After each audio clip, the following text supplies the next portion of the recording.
বাংলাদেশের সর্বপ্রথম স্বৈরশাসকের আবির্ভাব হয়েছিল।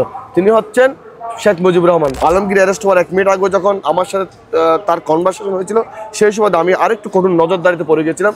তখন আমি স্থান চেঞ্জ করি। গোয়েন্দা সংস্থার মানুষ রেড দিত, আমাকে না পেয়ে আমার বৃদ্ধ বাবাকে টর্চার করেছিল আমাকে এনে দেওয়ার জন্য। রিজার্ভ সিএনজি নিয়ে আমি আন্দোলনে আসতাম, আবার সিএনজি যুগ আমি ব্যাক করতাম। 17 তারিখ থেকে যে 4 তারিখ বা 5 তারিখ পর্যন্ত যে একটা জীবন আমি পার করে এসেছি, ওই জিনিসটা আমাকে আজীবন স্মরণে রাখবে। শাহাদাতের জন্য প্রস্তুত ছিলাম। আমরা কলমা পরে আমরা রাজপথে নামতাম।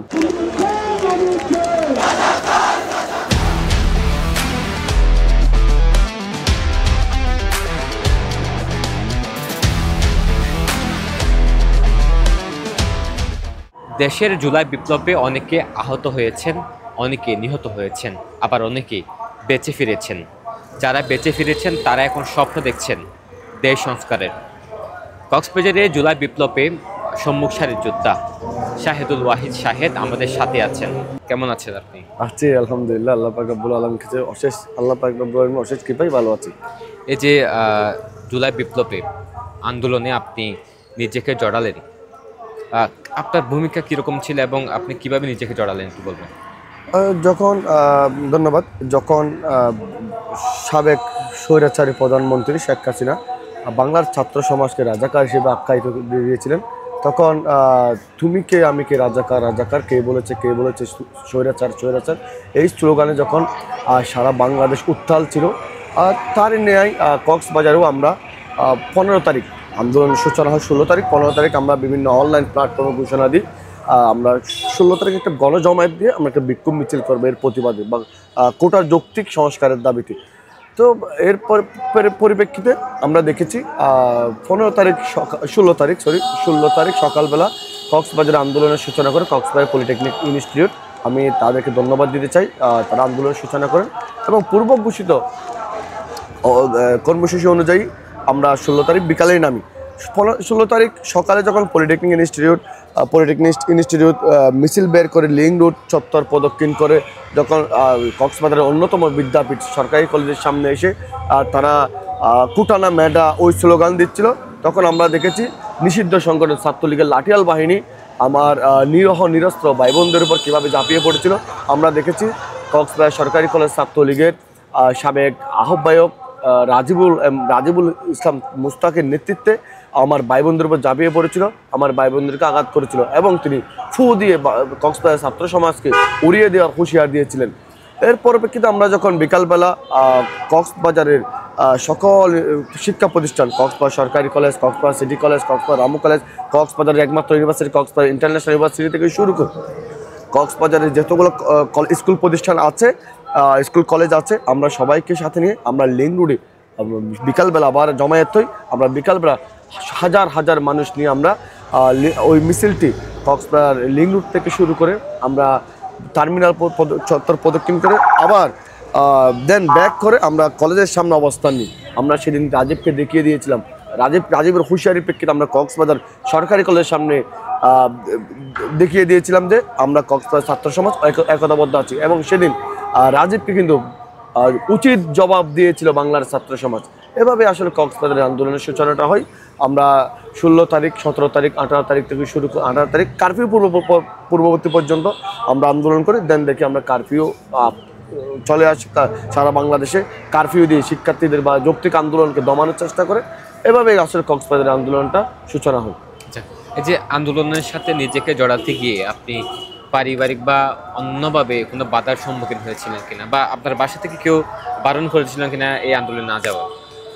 আসলে মানে পারিবারিক বাধা বলতে, যেহেতু আমার একটা পলিটিক্যাল একটা আইডেন্টিটি ছিল।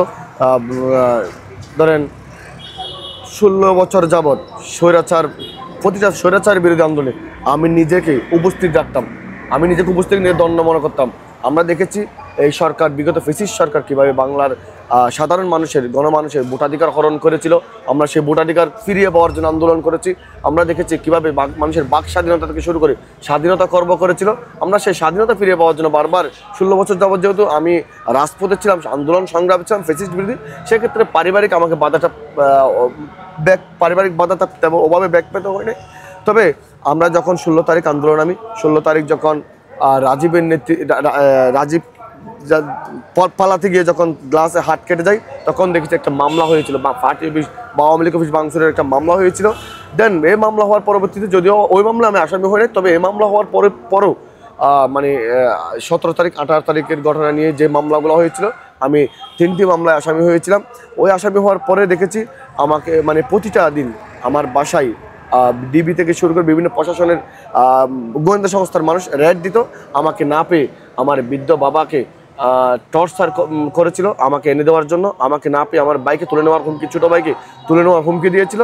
আসলে মানে খুব দুর্বিষহ একটা স্মৃতি ছিল তখনকার। গল্প যদি বলি, খুব দুর্বিষহ একটা জীবন ছিল। আমি মামলা খাওয়ার পরে আমি সীমান্তবর্তী এলাকায় টেকনাফের দিকে চলে গিয়েছিলাম।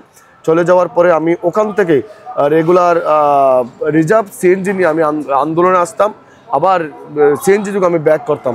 আপনি জানেন টেকনাফ সীমান্তবর্তী এলাকা হওয়ার সুবাদে রেগুলার অনেকগুলো চেকপোস্ট পার হয়ে আসতে হতো।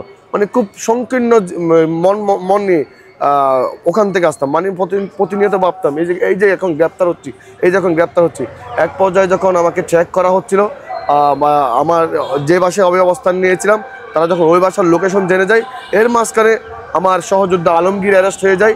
আলমগীর অ্যারেস্ট হওয়ার 1 মিনিট আগে যখন আমার সাথে তার কনভারসেশন হয়েছিল, সেই সময় আমি আরেকটু কঠোর নজরদারিতে পড়ে গেছিলাম। তখন আমি স্থান চেঞ্জ করি, যেহেতু ওই মুহূর্তে মানে ধরতে গেলে আপনারা তো সাক্ষী আছেন, আমরা এই মূলত কক্সবাজারে আন্দোলনটাকে ত্বরান্বিত করার জন্য আমরা সর্বোচ্চ চেষ্টা করেছিলাম নিজে গ্রেপ্তার এড়িয়ে কীভাবে আন্দোলনের ব্যাগটাকে ত্বরান্বিত করা যায়, কীভাবে আন্দোলনের ব্যাগটাকে বাড়ানো যায়, স্পিডটাকে বাড়ানো যায়। ওই জায়গা থেকে আমি টেকনাফ যেখানে আশ্রয় নিয়েছিলাম আমার বন্ধুর বাসায়, আমি ওই বাসা থেকে চলে আসি ফানের ছড়া নামক একটা এলাকায়, যে এলাকায় বিদ্যুৎ ছিল না, বিদ্যুৎবিহীন একটা এলাকায়, জরাজীর্ণ একটা বাসায় আমি নিজে রান্না করে খাইতাম। মানে লাইক এটা আমি এই স্মৃতিগুলো আমাকে সারা জীবন টাচ করবে। আমি যে একটা জীবন, ওই যে বিশেষ করে 17 তারিখ থেকে যে 4 তারিখ বা 5 তারিখ পর্যন্ত যে একটা জীবন আমি পার করে এসেছি, ওই জিনিসটা আমাকে আজীবন স্মরণে রাখবে। 1 আগস্ট, আমার ঠিক এক্সপ্লিসিট ডেটটা মনে নেই, মুষলধারে বৃষ্টি হচ্ছিল, আর টেকনাফ সড়ক বন্যার পানিতে প্লাবিত হয়েছিল, কোমর সমান পানি, কিছু জায়গায় গলা সমান পানি। আমি পানেরছড়া থেকে লিঙ্গুরের দূরত্ব কিন্তু প্রায় 10 থেকে 12 কিলোমিটার। ওই জায়গা থেকে আমি হেঁটে লিঙ্গুটে এসেছিলাম, ওই যে কোমর সমান গলা সমান পানিতে হেঁটে এসে আমি স্লোগানে গলা মিলিয়েছিলাম। আন্দোলনে সফল হয়েছেন, পরবর্তী পরিকল্পনা কি বা দেশকে সংস্কার করার কি পরিকল্পনা আছে? ধন্যবাদ।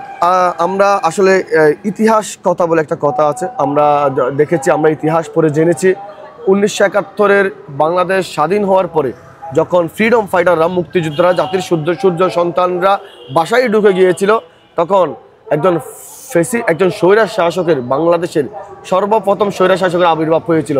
তিনি হচ্ছেন শেখ মুজিবুর রহমান। আমরা দেখেছি তিনি স্বাধীনতা পরবর্তী তিনি দেশের গণতন্ত্র হরণ করেছিল, বাকশাল কায়েম করেছিল, সংবাদ মাধ্যমের স্বাধীনতা হরণ করেছিল।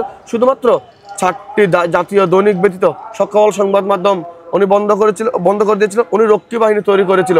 উনি মানে গণতন্ত্রকে এক প্রকার গণতন্ত্রকে হত্যা করা হয়েছিল। ঠিক স্বাধীনতা পরবর্তী যে আমরা তো এটাকে জুলাই আগস্ট বিপ্লবটাকে এই প্রজন্মের স্বাধীনতা দাবি করছি। 1971 সালে যেভাবে স্বাধীনতা পরবর্তী স্বৈরশাসক স্বাধীনতা হরণ করেছিল, ঠিক সেটা যাতে অন্য কেউ করতে না পারে, এই জুলাই আগস্ট বিপ্লবটাকে কেউ যাতে প্রশ্নবিদ্ধ করতে না পারে, তাই সেই সংস্কারের অংশ হিসেবে আমরা সাধারণ শিক্ষার্থীরা এখন রাজপথে আছি। আপনারা জানেন আমাদের বেশ কিছু শিক্ষার্থী বা স্টুডেন্ট লিডার এখন উপদেষ্টা পরিষদ আছেন।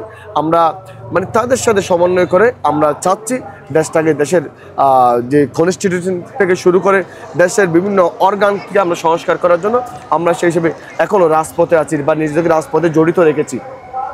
পারিবারিক পিছুটানা আছে, আন্দোলনের নামার আগে একবারও ভাবেননি মানে আপনার জীবন চলে যেতে পারে, এমন কথা ভাবেননি? সত্যি কথা বলতে এটা যদি এভাবে বলি, আমরা অস্ত্রের মুখে আন্দোলনে নেমেছি। আমরা দেখেছি, আমি তো 16 জুলাই থেকে 5 আগস্ট রাজপথে থাকার সুবাদে অজস্র স্মৃতি আমরা নিজের চোখে দেখেছি, কিভাবে তারা আমার হায়নার দল আমার ভাইদেরকে নিরস্ত্র ভাইদেরকে গুলি করে হত্যা করেছে, কিভাবে সাধারণ শিক্ষার্থীদের উপর নির্বিচারে গুলি চালিয়েছে। তো ওই ক্ষেত্রে আমরা প্রতিদিন মানে এটা অনেস্টলি বলতেছি, শাহাদাতের জন্য প্রস্তুত ছিলাম।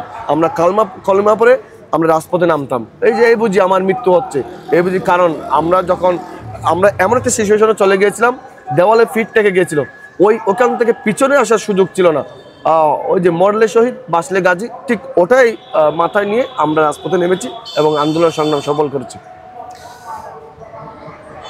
কক্সবাজারের বৈষম্য বিরোধী ছাত্র আন্দোলনের সম্মুখ সারির যোদ্ধা শাহেদুল ওয়াহেদ সাহেব তিনি শোনাচ্ছিলেন আন্দোলনের সময়কার কিছু ঘটনা, অনেককে ভাবিয়ে তোলে। মূলত তিনি কিভাবে নির্ঘুম রাত কাটিয়েছেন, নির্ঘুম দিন কাটিয়েছেন, আতঙ্কে দিন যাপন করেছেন। তিনি ঠিকমতো নিজের বাসায়ও তার ঠাঁই হয়নি, শুধুমাত্র আতঙ্কে তিনি যে আন্দোলনে যোগ দিয়েছেন দেশের যে বৈষম্য, সে বৈষম্য দূর করতে। এসব কিছুর গল্প তিনি জানাচ্ছিলেন। জুলাই বিপ্লবীদের গল্প নিয়ে আমরা হাজির হচ্ছি পেনোয়া।